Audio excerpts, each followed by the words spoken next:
Good morning. I am Steve Weber, and I am the host of the American Gumption morning show, broadcasting here on Spirituality Gone Wild, proudly part of the Spirituality Gone Wild network, the ever expanding and growing. We'll have details in the next week or so about some exciting things that keep happening behind the scenes. Debbie G is busy making new things happen, and magic is happening, and I'm just honored to be part of this this amazing network. Alrighty, so today is show number 71. It's Tuesday, November 17th, 2020.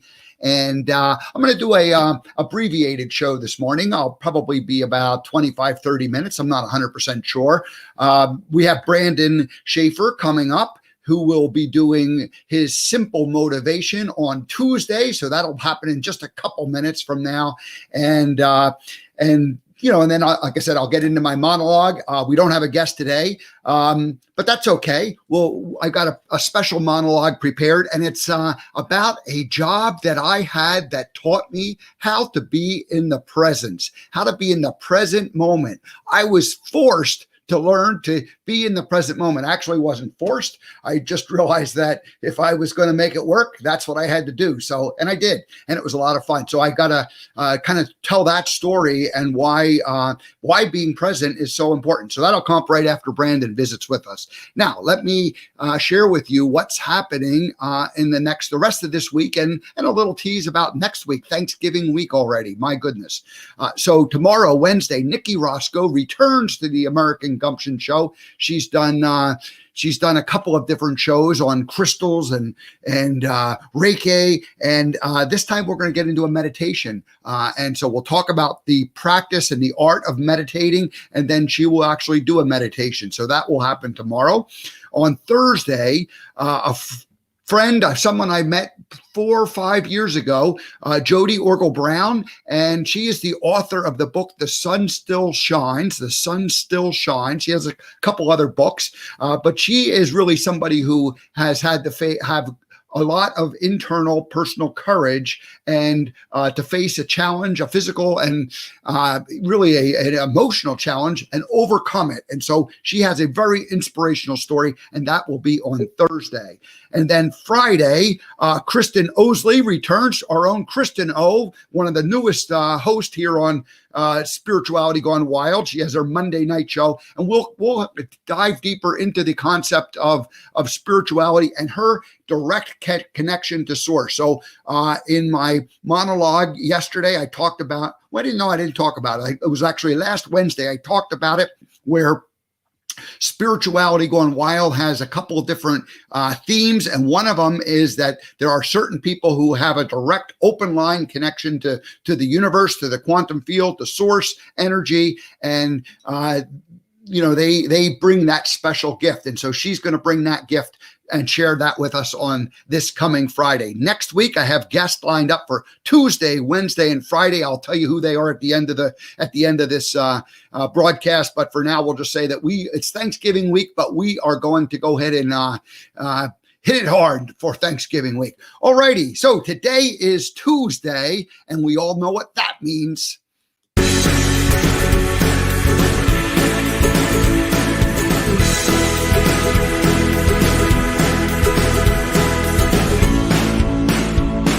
TV.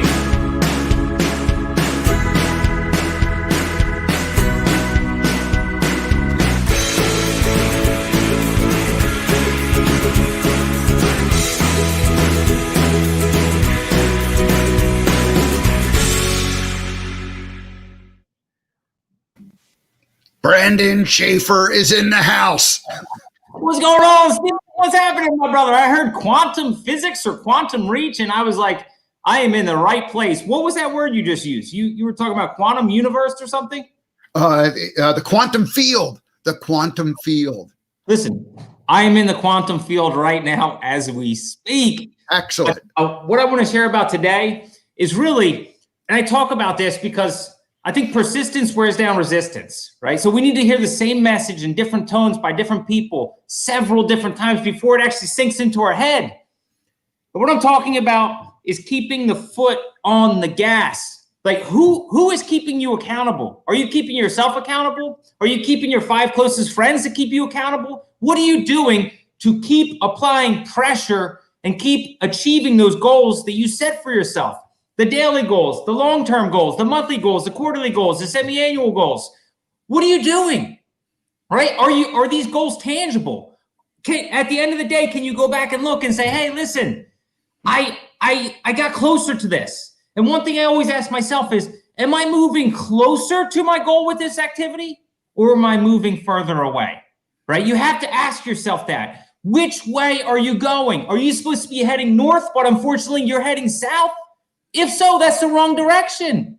You got to get around people that are going to push you. You got to get around friends that are going to push you, that aren't going to put up with your lies. It creates energy. Get up, do jumping jacks, do some burpees, do some push-ups. 10 seconds. It doesn't take a lot of time. It takes 2-3 minutes to get your positive mindset right. And then once you're right, you can go out and help other people as well. So I don't want to take over the whole show here, Steve, but as you can tell, man, I am tuned up. I am inspired. That quantum, that as soon as I heard that quantum, I was like, woo! I started to go crazy. It's really energy. It's energy, and the quantum is the energy that we connect with each other. So the quantum field is how we all are connected together, and we have the ability to put out the energy and to receive the energy. And learning to do that's not easy, but we can do it. You just got to concentrate, and you got to find 100%, Stephen. Coming on this show and committing to do this every Tuesday for a few minutes. Listen, this commits by this, and I'll close with this is make the commitment, right? Make the commitment. Yeah, it may be difficult sometimes. Make the commitment. At least this is my commitment for one time a week to show up for 5 minutes to create a public persona of how I want my positive mindset to be. It's that simple. By committing to Steve to come on here every week, I know that for this 5 minutes, no matter what's going in my life, it's going to stop. I'm going to get in this moment and I'm going to share what I have. And it gets me fired up for the next couple of days. It's like recharging your cell phone. So, but that's all I have, Steve. Simple motivation from a guy who runs Simple Business Help. Brandon Schaefer, thank you so much for being part of this show every Thank you, Stevie. Love you. We'll see you next week. It's Thanksgiving week, but we're going to still come back and we're going to do it. It's a short week, but we'll be here. I will be here. Be here. Thanks, Steve. Okay. I'll talk later. Whoops, wait a minute. We gotta get rid of Brandon in the right format. We gotta say goodbye to him.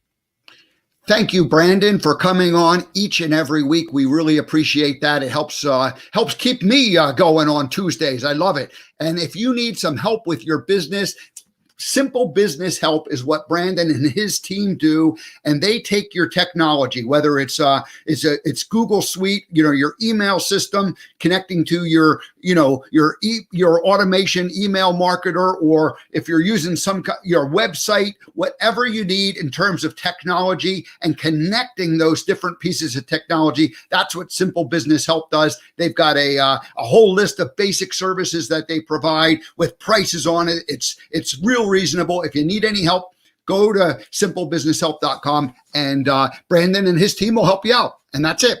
All righty. Well, thank you so much, Brandon, for joining us. We sure do appreciate that you come on each and every week and help out. So thank you again.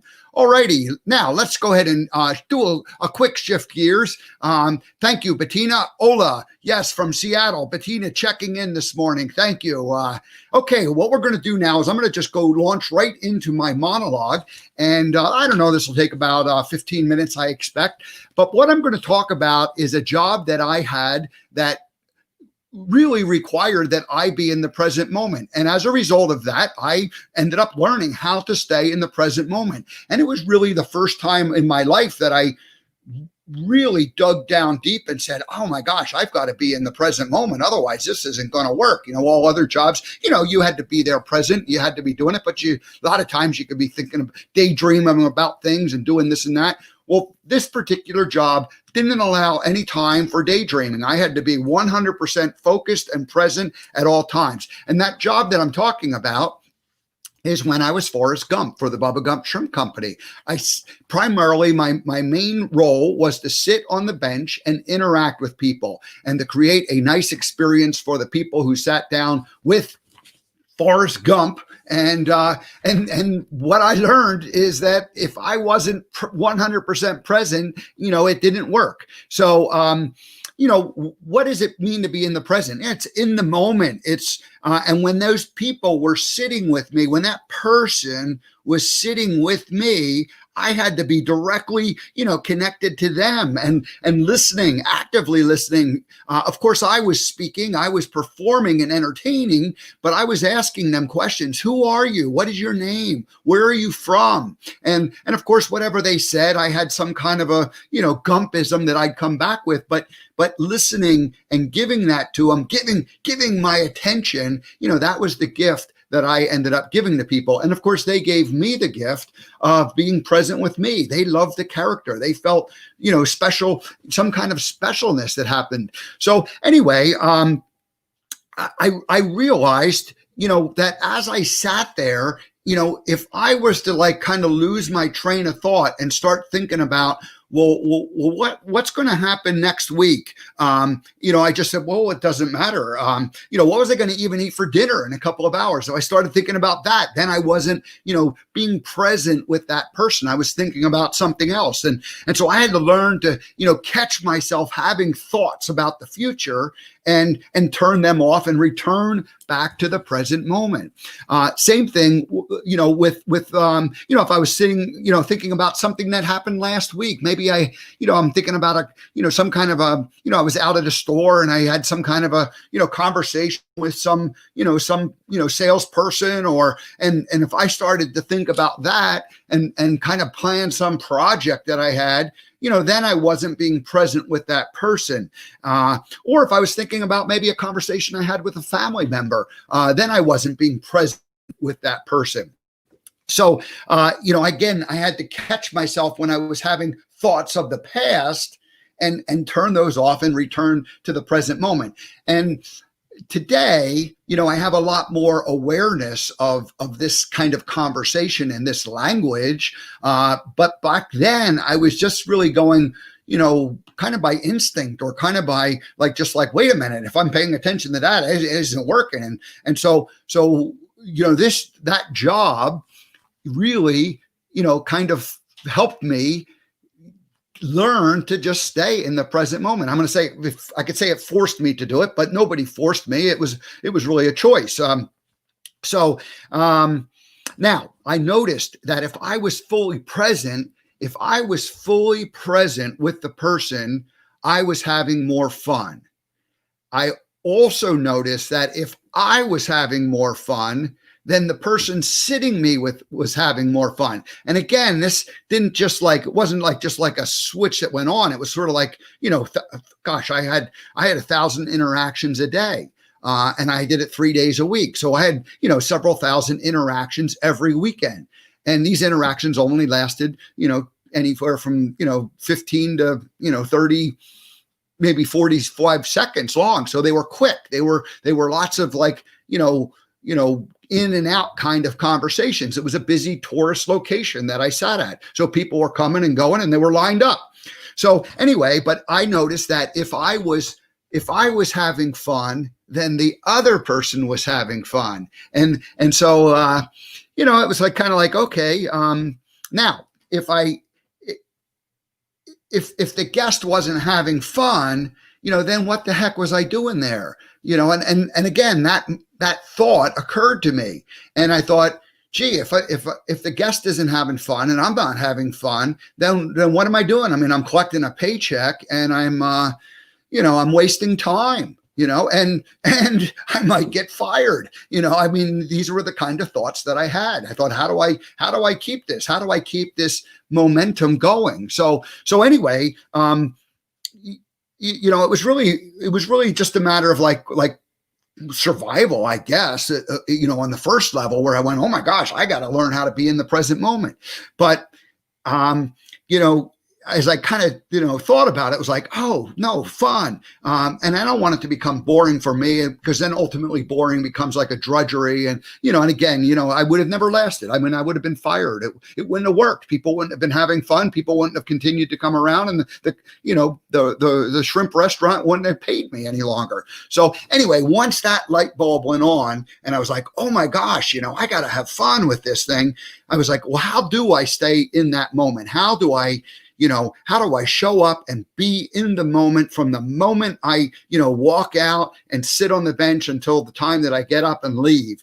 How do I just learn to stay there, discipline myself to do it? So I realized I needed to get better at being present. And, again, it was fun to be in that present moment.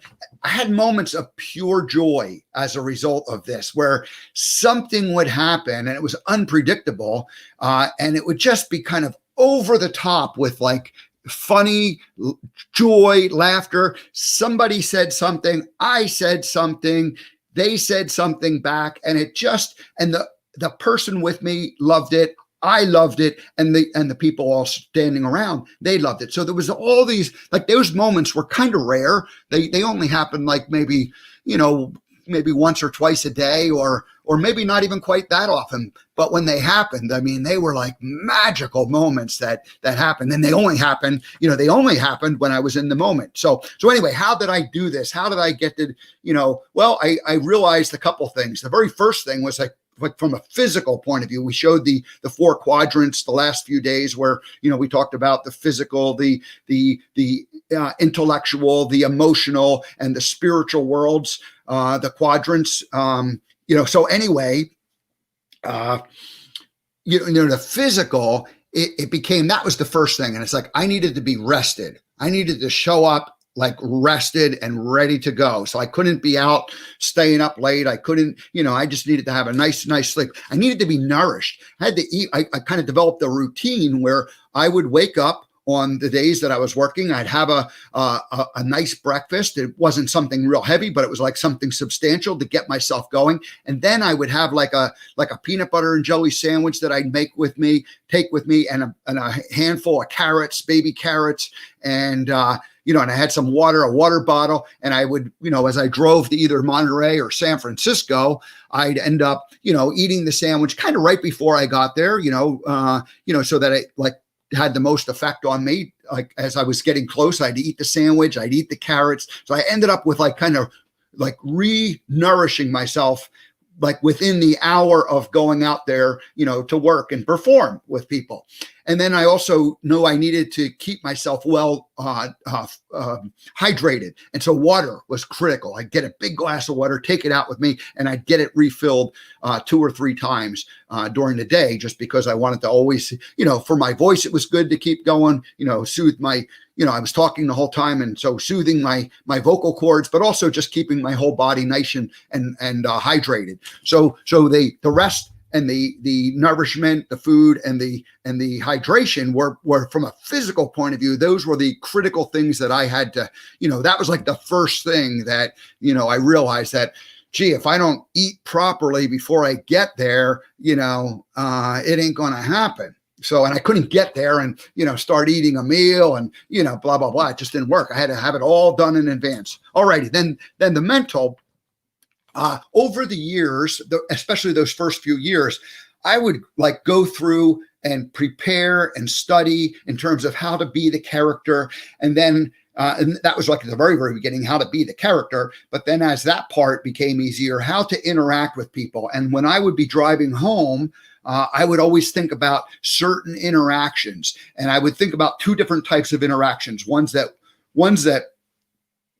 went very well, where there was something kind of magical and special happened. And I think about, well, what happened? What was the, what was said before, right before that special moment happened? And what was it that I had, how did I react to the person, and what did they react? And when they said this, what did I come back with and say? And so I ended up, forming all of these scripts that I would, go through. And like as I stumbled into some kind of a, new funny line, I would have the opportunity to perfect it, because I was again talking to a couple thousand people a weekend, and I could just practice it over and over and over again, and get it to the point where it became something that I had it in my subconscious. I had it like memorized. I had done that work. So there's always that preparation. Likewise, that was if something went really well. Now, likewise, if something didn't work, there was an interaction that kind of went haywire, and those happened. I would also want to know, well, what happened to that? Why did that happen? What was it that they said? What was it that I said that and then they said, and how did it go wrong? So I was always like thinking about like, well, how do I make this better? How do I make the interactions work, nicer with people? Emotional. I was constantly reminding myself how lucky I was to have this great, awesome job being Forrest Gump, sitting on the bench, talking to people coming up, and, they realized that I was an actor. I wasn't the real Forrest Gump. Some people thought I was the real Forrest Gump, but most people just, no, it's an impersonator. He's an actor. But they had fun with it. And it was like I said, that pure joy moment. And so anyway, I always knew that, like, gee, this is a gift. And there was a little bit of guilt at the beginning about like, what did I do to deserve this? I just it's genetic luck. Genetic luck was my answer to it. Like, and then I realized that genetic luck, well, that's a gift. That's something my parents gave me. That's something that, just happened. Tom Hanks and I had a resemblance. That wasn't anything that I did. Now, what I did do was I prepared, I perfected it, and I, was willing to cut my hair like Forrest Gump cut his hair, and I was willing to, put myself out there in public. But the actual genetic luck part, that just happened, and so I knew that was a gift. So emotionally, I was always in a state of gratitude and appreciation for the fact that I was very fortunate. It was very lucky that I had this opportunity. All right, so that's the physical, just staying rested and nourished and hydrated. The mental, just being prepared, constantly like evaluating what worked, what didn't work, and why did it work and why didn't it work, and then making corrections and adjusting. And then the emotional part, living in a state of gratitude and appreciation for the fact that this was a unique opportunity that I alone had, and I wanted it to last. I wanted it to keep going. So the fourth quadrant is spirit. And I felt that connection. And I trusted that by being prepared physically, mentally, and emotionally, that spirit was I was, channeling. I was like, whether it was called channeling Forrest Gump or channeling to the quantum field or channeling to the universe or to God, something special was always happening. And I was aware of that. And I knew that had I prepared and was ready, physically, emotionally, and mentally, then, it would just all happen. And it did. It happened over and over and over again. So that was really kind of a very, very cool thing. So let's see, where are we here? Now, was I perfect at doing it? No. But it was pretty good, and the imperfections were, they were like kind of minor things, but like there was certain things that happened, and I became aware of those. And so, one of the things that would happen from time to time that would always be an indicator that I wasn't paying attention is the very first thing I did with everybody is I said, "What's your name?" And they would tell me. And then sometimes, like, I'd say, "What's your name?" And they say, "I just told you." And I go, "Oh my God," I felt like, oh, okay, Steve, you drifted off somewhere, get back into the present moment and pay attention, because, people want to know what their name. And then, I always would try to repeat their name 2 or 3 times during that, 30 seconds. Hi, my name is John. Hey, John, how you doing? Oh, John, it's great to visit you. Hey, John, great to see you. Come on back again sometime. Thanks for stopping by, John. See ya. And then the next person came and what's your name? And, it just kept going. So it was a lot of fun. Sometimes I would get distracted by, and this happened a lot at the beginning. So I would get distracted by an interaction that didn't work. And in the early days, I had interactions that didn't work. And when I say they didn't work, I was into a routine of like having a conversation and a flow, and that worked 99% of the time. But every once in a while, it didn't work. And when it didn't work, it would like, and again, this is the early days, it would frustrate me, and I would get annoyed with the person because they weren't playing the game the way I wanted to play the game. And so, so Dr. Joe Dispenza talks about the idea that the gazelle is out in the wilds of Africa, and the lion comes running along and chases the gazelle, and the gazelle's just sitting there calm, or standing there calm, eating from the grass and from the Serengeti, and the lion comes running along, and that gazelle just takes off and runs for its life, and then assuming it outruns the lion, and the lion gives up, and now the danger part is over, then the gazelle within 15 minutes is calm, back to eating grass in the field, not worrying about the lion anymore, kind of keeping alert, see if there's any more lions, but not like going to the other gazelles. Did you see what happened? That lion chased me. It's forgotten. It's something that happens in the past. So I had these moments where, I had an interaction that went haywire. And when these interactions would go haywire, and they didn't, this is funny, they didn't respond the way I wanted them to respond, then I got annoyed. And I was like that lion, or I was like the gazelle running for its life, because, I was all upset about, there was danger there. Now, when that first happened, it would take me, and so, I ended up getting a whole bunch of adrenaline pumped through my body, so it was like a, kind of that, flight or fright moment. And, you get yourself worked out. Now, I wasn't freaking out and, acting like a madman out there. I was still going through the motions, but like my body became like filled with adrenaline. And so I had to like calm myself down. And when that first started to happen, it might take me a half hour to fully get back into that present moment. So for that, that first 15 minutes, I'm still like, I've got all this adrenaline running through my veins, and I'm not feeling good, and I'm talking to people, but I'm like, that person didn't play the game the way I wanted it to be played. And so anyway, in about 30 minutes, I could calm myself down. Again, that was the beginning. And then after a while, I had gotten to the point where I could calm myself down in about 15 minutes. And then, you fast forward, weeks or months or whatever it was, I could calm myself down in about 5 minutes. And then it kind of got to the point where like it would happen, and I could almost put it behind me instantly, not 100%. So what was going on there? Now I'm thinking out loud, maybe I wasn't getting as triggered, and so there wasn't as much adrenaline, or maybe I wasn't, replaying it, or maybe I was just like learning to go, okay, that happened, and now let's move on. Let's go back to that present moment.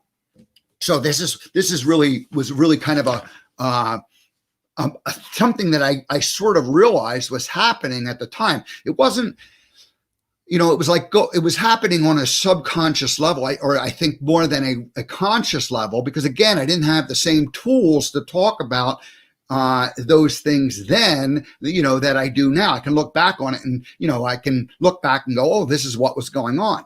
So anyway, fast forward, again to a couple of, like the next phase was that I could see those people who were the troublemakers.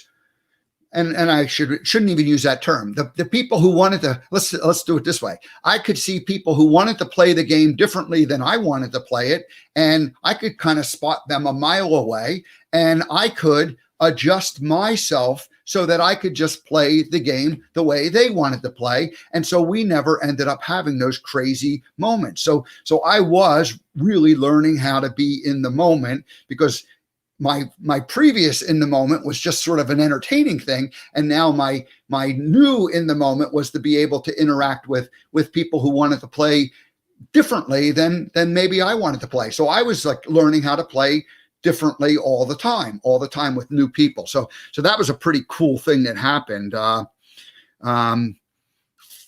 Sometimes, so a long line would form, and I would get more focused on like getting the line moving than on the interacting with that person. And so the interaction with the person became kind of forced because I wanted to get the line, because it was like a big, you know, it's like crazy. It was like a busy place down in Monterey or San Francisco. And so anyway, that was another indicator that I wasn't staying fully in the moment. I was like, you know, trying to, you know, expedite the moment or keep it.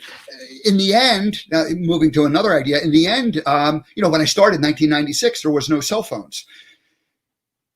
There was car phones, I think, but there was no cell phones. And so everybody didn't have one in their pocket. So anyway, by the, you know, the mid 2000s, late 2000s, then, you know, smartphones came along, and so everybody had their cell phone. So at the end, the last couple of years, I knew I would find myself sneaking a peek at the phone. And that was obviously not a way of staying present. That was, you know, I was fortunate that there were no cell phones when I was trying to learn how to start this, because I don't know if I would have ever done as well. Anyway, cell phones are one of those things that kind of keep us away from being in the present. We're present with our phone, but we're not present with the people who are with us. So, and then the last thing I had was that there was a time in the early couple of years where I would drink alcohol during my shift. And, you know, that was obviously something that I said, well, it kept myself looser, or on the cold weather days, you know, it was something that would, you know, help me stay warm. You know, that was all just kind of nonsensical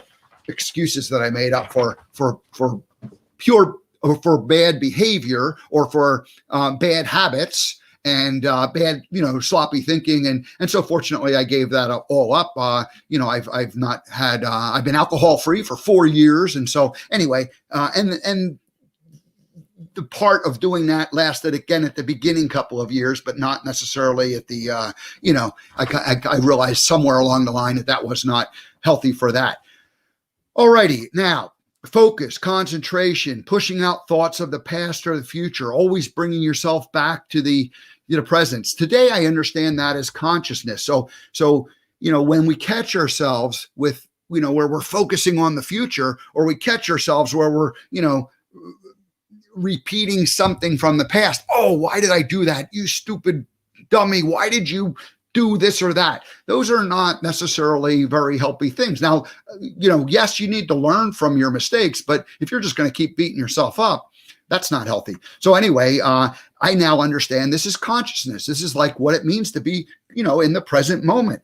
And so learning to pay attention. So you want to learn to pay attention to what you're paying attention to. You know, learn to pay attention to what you're paying attention to. So our mind is always paying attention to something. Well, now we want to step back just a little bit and go, well, what are you paying attention to? Are you paying attention to stuff that happened that's nothing you can do about it, and you've already learned the mistake, but you're repeating the, you know, the thinking about it? Or is it like something that you're, you know, fretting over in the future that really you don't have any control over? Yes, it's good to be prepared. Yes, it's, you know, necessary to prepare, but, you know, is it keeping you from being, you know, present in the moment? So what happened was, when I was thinking about the future, I'd catch myself. And when I was thinking about the past, I'd catch myself. And the human brain functions at 5% conscious level and 95% subconscious. So in other words, we're on autopilot most of the time.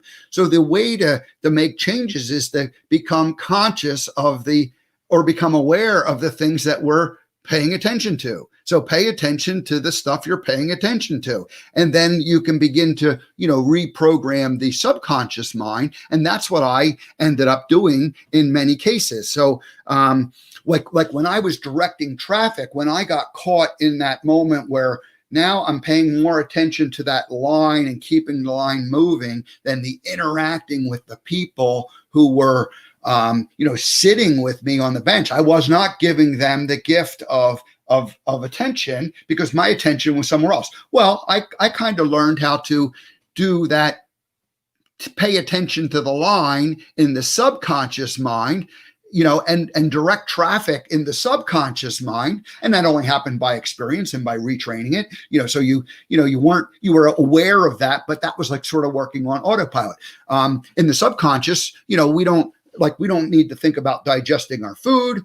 We don't need to think about driving the car that much. I mean, we're just, we're driving the car and we're thinking about all these other things. I was thinking about like the interactions that I had that worked well and the interactions I had that didn't work well on my way home after performing in Monterey or San Francisco. I had, an hour or an hour and a half drive. And so I had plenty of time to think about it. I wasn't like actively thinking about driving the car. That was that subconscious mind that was going on there. So the subconscious mind is a good thing, allows us to do many more things, but it's also one of those things that if we don't have it doing the types of things we want, like worry, like if the subconscious is worrying about the past or the future, then that's not necessarily helpful.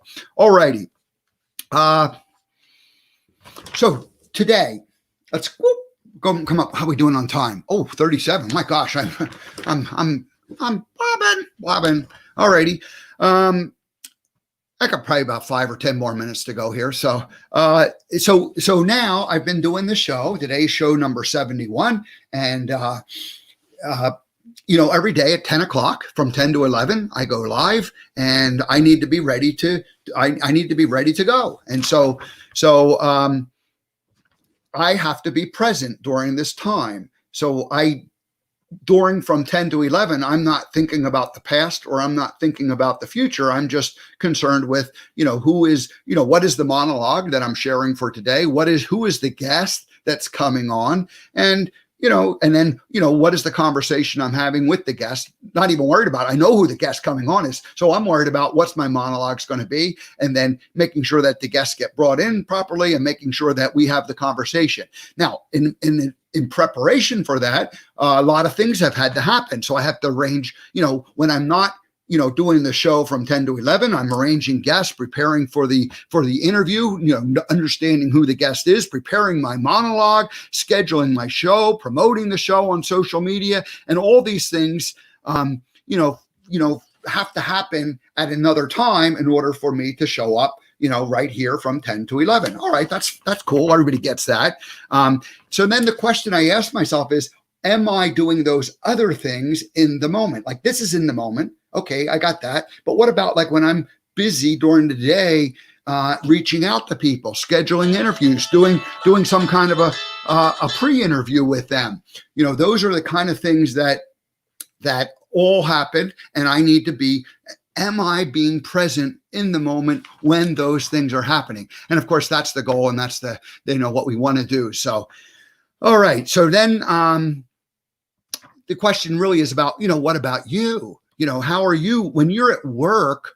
Are you thinking about your family? Or when you're at work or when you're at home, are you thinking about work? And so how do we learn how to be present wherever we are, whether it's at home with the family, with the kids, with your significant other, or whether you're at work, and of course things come up and you can't control all of your thoughts and thinking, but are you mostly staying in the moment? So when you're at work, you're focusing on that. And when you're at home, you're focusing on that. And when you're out, on the golf course, you're focusing on that. And when you're, whatever it is, the ever activities you do, when you're taking a hike in the woods, when you're, out raking leaves, whatever you like to do, are you enjoying it and being present and having fun? There's back to that having fun part, fun only can happen in the moment, and fun and magical moments can only happen in the moment, and miracles can only happen in the moment. So then you need to take care of yourself, physically. Are you getting enough rest and nourishment and the proper hydration? And, are you taking care of yourself mentally, feeding your brain with healthy ideas and thoughts? Or, I turned off the TV a couple of years ago, and, the news, it's poison. They just talk about the same kind of stuff. They're just picking fights all the time. It's not healthy for me to listen to that kind of stuff. I mean, a little tiny bit, kind of know what's going on, but then when it gets into the nonsensical, I can't take it any longer. So what are you reading? What are you feeding your brain? Motivational messages, listening to shows on Spirituality Gone Wild or other stations that are, like this. I mean, we have a lot of hosts here, co-creators who bring different things to the table. And so it's, for me, it's healthy to be part of it. And I hope for you, it's healthy to be part of it. Welcome. All right. And then, emotionally, how do you take care of yourself when that lion and gazelle thing happens, when you're the gazelle and you got to run for your life and you got to, protect yourself? Are you, repeating it over and over and over again, or are you just letting it go? In 15 minutes, you're back out there doing what you do. When you get upset with something, when it throws you off track, do you spend, an hour or 2 hours or a day or 3 days? Are you never letting it go? Is it something that happened 5 years ago and you're still talking about it? And it's like defining your personality to the point where, it defines who you are, some incident. And so those are the kind of things that I apologize, sir. Whoops. There we go. All righty. Now, let's see. What else are we at? Oh, boy. Okay, there we go. Sorry about that, folks. All righty. So I just, I was just saying that, that gazelle, the lion chases us. We get upset. How do you calm yourself back down? When I had those interactions, I kind of learned to, first it took a half hour to get calmed down. Then it took 15 minutes. Then it took 5 minutes. And then it got to the point where it only took a minute. And then finally got to the point where I could kind of see those things coming and just sort of, deflect them. And actually what happened was I learned how to be more flexible in the way I was interacting with people. And so, because I didn't want to be upset. I wanted to have fun all the time. Alrighty. So just to kind of summarize all this, I had a job that gave me the gift of figuring out how to stay present. I was Forrest Gump, and I chose to be present with people at all times when they were sitting on the bench. I loved that interaction because it was fun for me. It was fun for them, and magical moments happened and miracles happened when I was sitting there being in that present moment. It was the most fun thing that I had ever done in my life. And so anyway, that was kind of a very special thing. And yes, my job was unique, but was it unique? It was a job. And yes, I looked like a character that people recognized and wanted to sit with, and it was fun. And so in that regard, absolutely 100% unique. But all of our jobs are unique, and all of the things that we do, and our families are unique. And so if we can learn to be present with those in our job, wherever that is, whatever that is today, then and then same thing with whatever's going on with with other. So anyway, lots of good stuff happening that way. Life is more fun in the present moment. Life is more fun in the present moment. Moments of pure joy only occur in the present moments. I had those moments of pure joy. We don't ever have, pure joy looking at a photograph. We have nice memories, but pure joy happens in the moment, and miracles happen in the moment. So that's it. I was very fortunate. I'm very grateful. I'm very appreciative of that 15-year time period in my life. And, that's been over for 10 years. And so, this is now the present moment. And so I'm learning day in and day out how to have fun in this, with this, and have fun with the doing the preparation, and have fun with the social media, and have fun with all the things that happen that need to happen in order for this to work. And so anyway, that's it. Have a great day, everybody. We will see you tomorrow. Let's see. We have Nikki Roscoe. We're going to do a meditation tomorrow. We're going to talk about the art and the act of meditating. And then on Thursday, Jody Brown. She is the author of The Sun Still Shines. The Sun Still Shines. And she really is a living example of someone who's had to dig deep to have courage. And then Friday, Kristen Osley, our own Kristen O from the Kristen O Show. And she will be, she has a direct connection to spirit, and we'll be talking about spirituality, and maybe she'll do a reading with me.